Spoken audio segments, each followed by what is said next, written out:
విదేశాల్లో చదవాలనుకుంటున్నారా? అయితే విదేశ్ కన్సల్టెంట్స్ ని సంప్రదించండి. ఇక్కడికి విచ్చేసిన నా కాపు సోదర సోదరిమణులకు, అక్కా చెల్లెళ్లకు, అన్న తమ్ముళ్లకు, అవ్వ తాతలకు, గ్రామ పెద్దలకు, పుర ప్రముఖులకు, కుల బాంధవులకు, వంగవీడి రంగా యొక్క వీర సైనికులకు వందనం, అభివందనం. ఈరోజు ఒక పర్వదినం. అనేక వ్యక్తులుగా, అనేక వర్గాలుగా మనకు ఒకళ్ళకొకరు తెలియకపోయినా సరే అందరూ ఏక తాటిపై వచ్చి ఇక్కడ సమావేశమై మన యొక్క బలాన్ని, మన యొక్క బలహీనతల్ని బేరీ చేసుకున్నటువంటి శుభ తరుణం ఇది. కాపు అంటే ఎవరు? కాపు అంటే రక్షకుడు, కర్షకుడు మాత్రమే కాదు. కాపు గ్రామాల్ని, పట్టణాలని, దేశాల్ని, రాజ్యాల్ని సంరక్షించిన వాడు. అంతటి మహాయోధ కాపు. కాపు అంటే ఒక వ్యక్తి కాదు, ఒక సమ్మోహన శక్తి. అలాంటి వారు ఏ రాష్ట్రంలో చూసినా సరే, ఆంధ్రాలో చూసినా, తెలంగాణలో చూసినా 22% నుంచి 26% వరకు ఉన్నటువంటి వీరికి రాజ్యాధికారం దక్కలేదంటే 6% ఉన్నటువంటి రెడ్లు ముఖ్యమంత్రులు 50 సంవత్సరాలుగా ఎలా ఉండగలిగారు? 2 లేక 3% ఉన్నవారు వెలమలు ఎలా ముఖ్యమంత్రి కాగలిగారు? చాలా తక్కువ, 5% కంటే తక్కువ కమ్మలు ఎలా ముఖ్యమంత్రి అయ్యారు? మనం ఏం తప్పు చేశాం? మన దగ్గర ఏం తగ్గింది? మనకు మేధాశక్తి లేదా? మనకు ఆర్థిక సంపత్తి లేదా? మన దగ్గర తగ్గింది ఐక్యత. అసలు ఎవరైనా ఒక రెడ్డి అంటే ఏ రాష్ట్రం ఉన్నా సరే, ఏ దేశం ఉన్నా సరే మావాడంటారు. మరి కాపులు అనాలంటే మనకు ఏముంది? సర్నేమ్. నేను నాయుడు అని అంటాను, ఇంకొకరు ఒక్కలిగా అంటారు, ఇంకొకరు కుర్బి అంటారు, ఒకళ్ళు కుంభి అంటారు. ఏ రాష్ట్రంలో ఎవరున్నా సరే వీడు మావాడని తెలిసే అవకాశం లేకుండా పోయింది. అందువల్లనేమో మనం ఏకాగ్రతం కాలేకపోయాం. కాపు కులం అంటే ఏంటి? కులం అంటే మంచితనం, కాపు మతం జనహితం, కాపు తత్వం మానవత్వం. అలాంటి అన్ని సుగుణాలు కలవలసినటువంటి కాపుకి నాయకత్వ లక్షణాలు లేవంటే నవ్విపోతారు. కాపుని నాయుడు అంటారు. మీ అందరికీ తెలుసు నాయుడు. నేను కమ్మెల శ్రీధర్ నాయుడు. మా తాతగారు శ్రీరాములు నాయుడు గారని మెదక్ జిల్లా కలెక్టర్గా చేశారు. నాయుడు అంటే నాయకుడు. నాయకుడు అంటే అతని రాజ్యాధికారం కావాల్సిందే. నాయకత్వం ఎందుకు? ప్రజా సంక్షేమం కోసం, ప్రజల్ని రక్షించడం కోసం, ప్రజలకు మంచి చేయడం కోసం. దాన్ని విస్మరించి, ఐక్యత లోపించి మనం పడుతున్నటువంటి ఈ బాధ చూస్తుంటే మనకు హృదయ విదారకంగా ఉంది.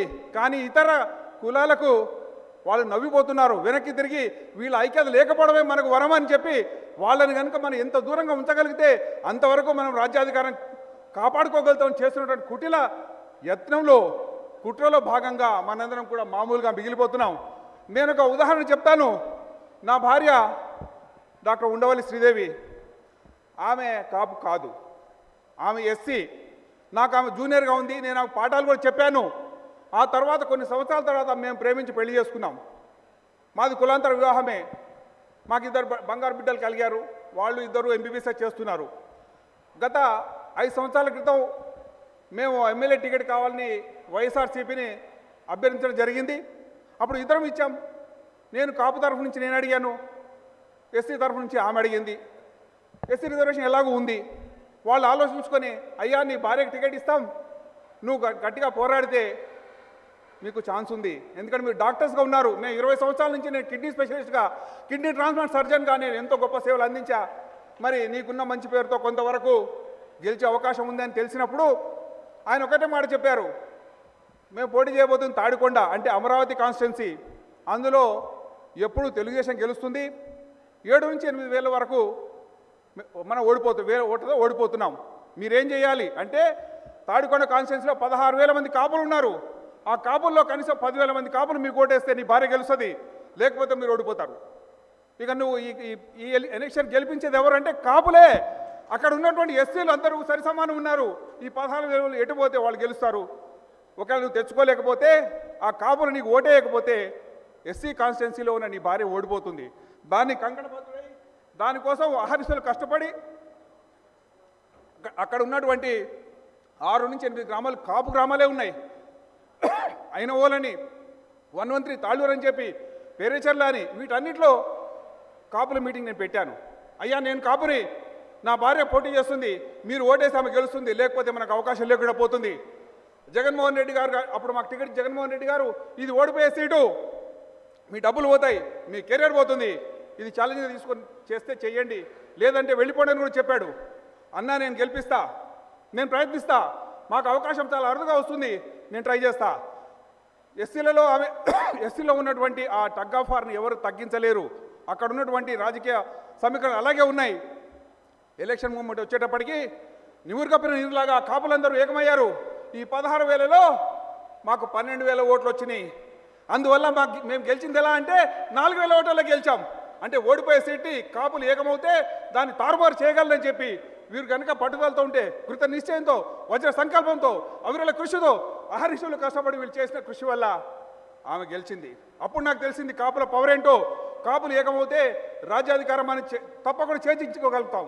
పవన్ కళ్యాణ్ గెలిచాలంటే దానికి మొదటిసారి గెలవలేదు, అంతకుముందు ఎప్పుడు పోటీ చేసినా ఓడిపోయారని ఎద్దేవా చేస్తారు చాలామంది. అప్పుడు మనకు తెలియదు, కాపులు ఏకం కాలేదు. ఒక్కొక్కరు ఒక్కో విధంగా, కొంతమంది తెలుగుదేశం వైపు, కొంతమంది వైఎస్ఆర్సీపీ వైపు, కొంతమంది ఇంకెక్కడో వెళ్తూ ఉన్నారు బీఎస్పీ తరఫున. కానీ వాళ్ళు కలిస్తే ఏమవుతుందో గత ఎలక్షన్ తెలిసింది. 21 మంది పోటీ చేస్తే జనసేన తరఫున 21 మంది గెలిచారంటే అంతకుమించిన నిదర్శనం ఏం కావాలి? మనం కలిసికట్టుగా ఉంటే తప్పకుండా రాజ్యాధికారం చేజెక్కుతుంది. ఆంధ్రప్రదేశ్లో కానీ, తెలంగాణలో కానీ, మరి ఏ ఇతర రాష్ట్రాల్లో అయినా సరే అనేక చోట్ల ఆల్రెడీ కాపులు, యూపీలో కానీ, బీహార్లో కానీ, మనం వచ్చింది ఎక్కడి నుంచి, మన మూలాలు ఎక్కడున్నాయి? కపిలవస్తనే నగరం ఉత్తరప్రదేశ్లో ఉన్నటువంటి అక్కడ అడవుల్ని నరికి సారవంతమైన భూమిని చేయగలిగిన వాడు ఎవడైనా ఉంటాడా? అలాంటి ఊహ ఎవరికైనా తడుతుందా? అంతటి ధైర్యం చేయగలుగుతాడా అంటే అది చేసింది కాపులు మాత్రమే. అసలు అడవుల లోపల తమ గృహ నివాసాలను ఏర్పరచుకొని ఒక పట్టణాలు కట్టి, ఊర్లను కట్టి అక్కడ సారవంతమైన భూమిని తయారు చేశారే. ఉభయ గోదావరి జిల్లాలో ఉన్న సారవంతమైన తీర ప్రాంతం ఎవరి వల్ల జరిగింది? అది ముందు ఒక ఎడారి, ఒక అడవి. అలాంటి దానిలో అంత గొప్పగా దాన్ని సారవంతం చేసి అక్కడ పండుతున్న పంటలు చూస్తే అబ్బా, ఇది ఆంధ్రప్రదేశ్కే తలమానికము, మన భారతదేశానికే రైస్ బౌల్ అంటారు. మరి అవన్నీ చేసింది ఎవరు అంటే కాపులే. కాపులకు ఉన్నటువంటి ఇంకొక విషయం, ఈరోజు మనం ఎందుకు సమావేశమయ్యాం మనందరూ తెలుసుకోవాలి. కన్నెగంటి హనుమంతు కాపులకు మహోన్నతమైన వ్యక్తి. ఆయన గురించి మనకు పెద్దగా తెలియకపోవచ్చు. స్వాతంత్ర సమర యోధుడు, పల్నాడులో పుట్టినటువంటి కాపు బిడ్డ, ఒక పులిబిడ్డ. అప్పటి బ్రిటిష్ సామ్రాజ్యం, రవి అస్తమించిన బ్రిటిష్ సామ్రాజ్యం వారు ప్రతి చిన్నదానిపైన పన్నేస్తుంటే ఈ భూమి నాది, ఈ నేల నాది, ఈ మట్టి నాది, ఈ గాలి నాది, నీకెందుకయ్యా కప్పం కట్టాలి అని నిలదీసి కథన రంగంలో దుమికిన కొదమ సింహంలాగా పోరాడినటువంటి కన్నెగంటి హనుమంతుని చూసి బ్రిటిష్ వారికి గుండెల్లో రైళ్లు పరిగెత్తాయి. అరే, ఇతను బతుకుంటే మన సామ్రాజ్యం కుప్పకూలిపోతుంది, మొత్తం దేశమంతా అట్టుడికిపోతుంది. స్వాతంత్ర సమరం ఎలాగూ మహాత్మా గాంధీగా నడిపిస్తూనే ఉన్నారు. మనందరినీ కుదిపేసిన సంఘటన ఒకటి ఉంది. 1919లో జలియన్ వాలాబాగ్ సైమన్ కమిషన్ వ్యతిరేకంగా పోరాటం జరుగుతున్నప్పుడు ఒక చిన్న పార్క్, ఒకటే ఒక ద్వారం ఉన్నటువంటి పార్క్లో 2500 మంది లోపలికి వెళ్ళి శాంతియుతంగా ధర్నా చేస్తుంటే జనరల్ డయ్యర్ అనేవాడు ఒక్కసారిగా మందుగుడిని పిడుగుల్లాగా పంపిస్తుంటే తప్పించుకోలేక, ఆ ఎత్తైన ప్రాకారం దాటలేక వారు చేస్తున్నటువంటి ప్రయత్నంలో విఫలమై ఆ 2500 మంది చనిపోయినటువంటి సందర్భం చూస్తే ఈ బ్రిటిష్ వారిని పారదోలాల్సిందే, వీడు ఉండడానికి వీలేదు అని ఆ స్ఫూర్తితో కన్నెగంటి హనుమంతు మన కాపువాడు పుల్లరి అనే ట్యాక్స్ వేశాడు. బ్రిటిష్ వాడు పుల్లరి అనే ట్యాక్స్ 1921లో వేశాడు. అదేంటంటే మన ఎడ్లు, మన ఆవులు, మన గేదెలు, మన గొర్రెలు మన భూమి మీద ఉన్నటువంటి ఆ గడ్డిని మేస్తే ఆ మేసిన గడ్డికి పన్ను కట్టమన్నటువంటి దుర్మార్గమైనటువంటి బ్రిటిష్ పాలన అంతం చేయాలని కంకణి కట్టుకున్నటువంటి ఆ కన్నెగంటి హనుమంతు ఎదురెళ్ళాడు, ప్రజల్ని ఏకం చేశాడు. ఈయనను చూసి బ్రిటిష్ సామ్రాజ్యం భయపడింది. అయ్యో, వీడిని కనుక వదిలేస్తే కష్టం అవుతుంది. అందుకని అప్పటి కలెక్టర్ రూదర్ఫోర్డ్ అతన్ని సంధి కోసం పిలిచాడు.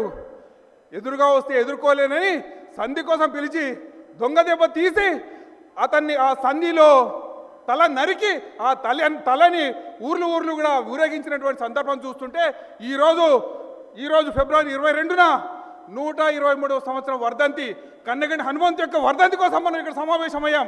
మనలో ఒక గొప్ప యోధుడు, ఒక వీరుడు ప్రాణత్యాగం చేసినటువంటి స్వాతంత్ర సమర యోధుడిని గుర్తుంచుకొని మనందరం మనం ఏకమైతే మనకు పోయేదేం లేదు, బానిస సంఖ్యలు తప్ప.